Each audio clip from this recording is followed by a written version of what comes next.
Welcome to the Deep Dive.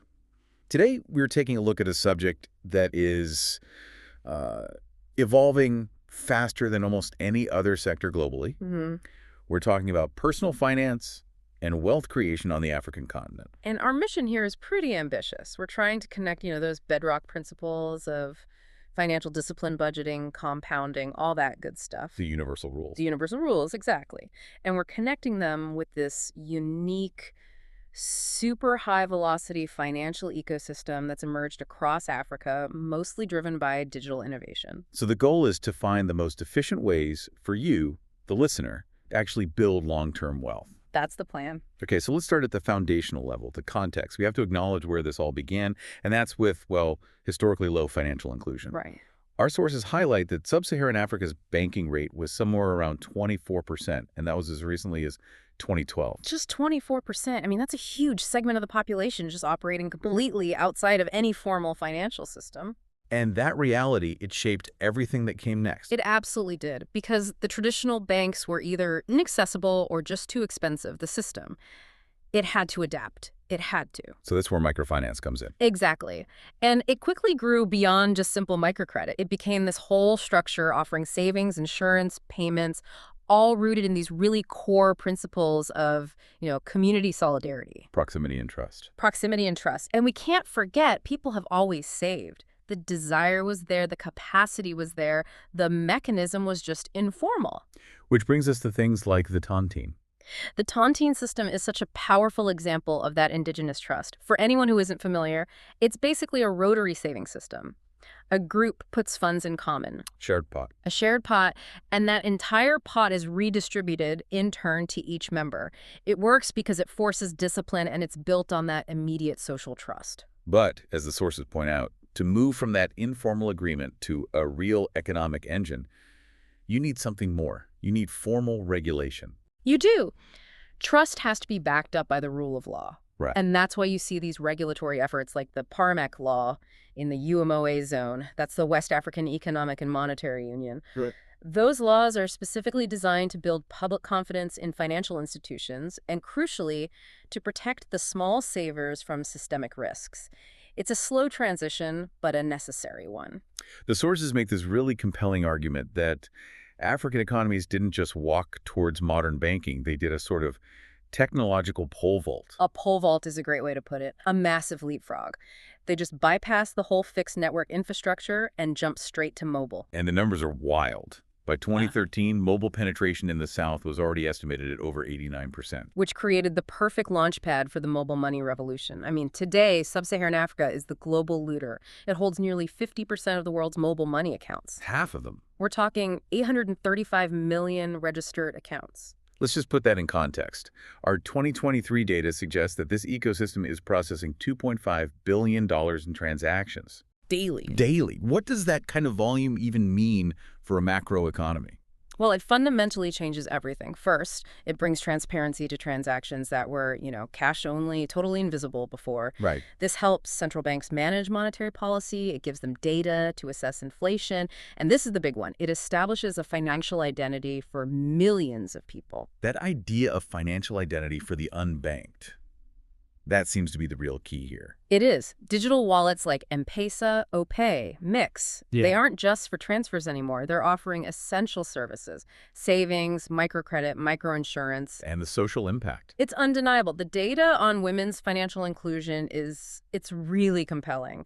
In places like Kenya, Senegal, Uganda, the share of women saving using mobile money is typically double the share using a traditional bank account. Wow. Digital access is closing that gender gap way faster than any physical bank branch ever could. And we're also seeing this market convergence, right? It's not just the telcos acting alone. Precisely. To offer more services, the big mobile operators, MTN, Safaricom, they're partnering up with traditional banks like KCB and a whole range of fintech companies. So they can diversify what they offer. Exactly. Think mobile credit, interest-bearing savings products, and they make sure they're simple enough for the base of the pyramid consumer. So this incredible accessibility means managing money is no longer a physical challenge, it's a digital one. But the discipline required, that stays the same. Constant. So what's the first step for someone trying to leverage this digital boom to build that discipline? The first step is honesty. You have to define your capacity to save. The digital tools make it easier, but the principle is ancient. You list every source of income and every single expense. Rent, food, fun, everything. You need the full picture. A full 360-degree view. And once you have that, you have to find what we call the leaks. And this is so relevant now, with digital payments making it so easy to spend impulsively. Oh, absolutely. You have to categorize your expenses. You've got your fixed costs, rent, utilities, your variable costs, groceries, transport, and then the superfluous. The late night delivery, the subscription you forgot about. That's the one. The sources strongly recommend using budgeting apps or even just a good old Excel sheet to really see it all laid out. When you see that 10% of your money is going to forgotten subscriptions, it's pretty motivating to plug those leaks. Okay, but a core challenge in many African economies is fluctuating income. Lots of self-employment, big work. How do you apply a rigid rule like 50-30-20 to that? You have to build in flexibility. The 50-30-20 rule, 50% for needs, 30% for wants, 20% for savings is a great guide. But for irregular income, the best tip is to base your budget on a conservative 3 to 6 month average income. So budget for a low month. Exactly.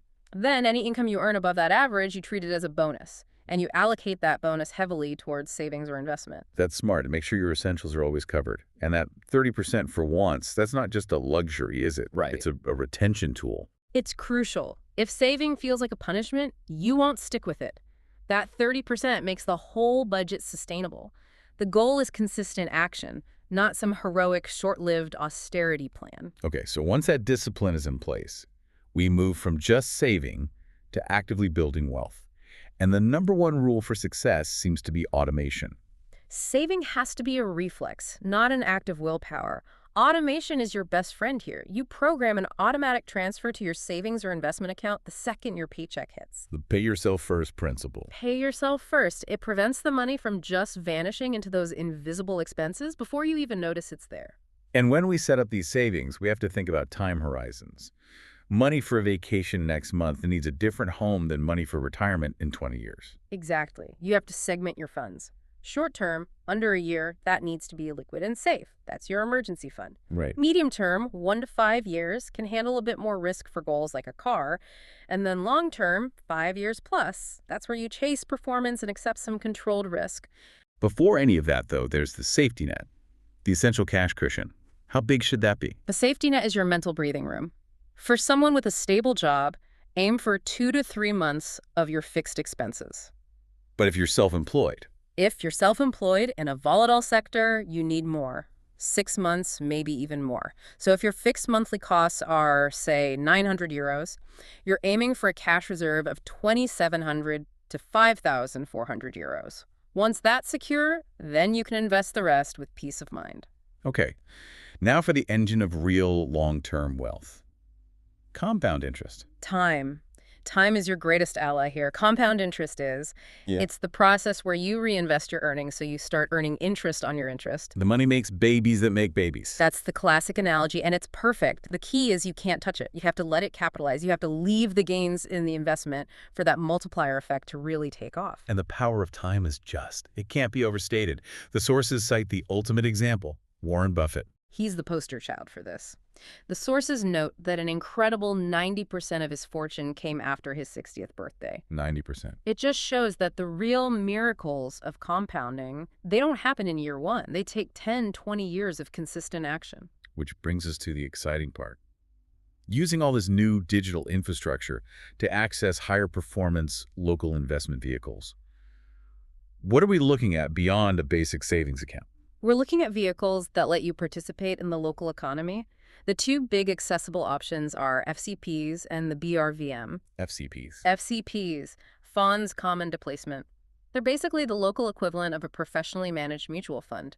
They pool small savings to get diversification. And the performance cited in the sources is pretty striking. It really is. I mean, a traditional savings account might give you 3 to 5%, but the sources cited an actual return of 20% in 1 year on certain FCPs in the UMOA zone. It just shows the potential for local growth. Okay, a 20% return sounds amazing, Right. but what's the catch? What are the risks that people need to know about?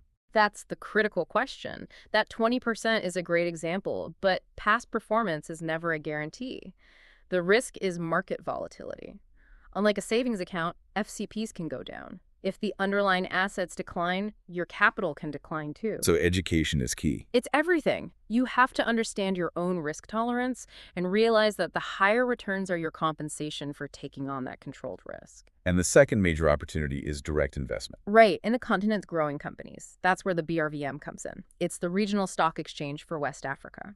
So by investing directly in listed companies, our sources mention the historical performance of Orange CI stock, for instance, you're directly funding and benefiting from local economic growth. And getting into these things, stocks, FCPs, it's getting easier through the same mobile platforms we talked about earlier, right? Exactly. The digital leapfrog means you don't have to go to a broker's office anymore.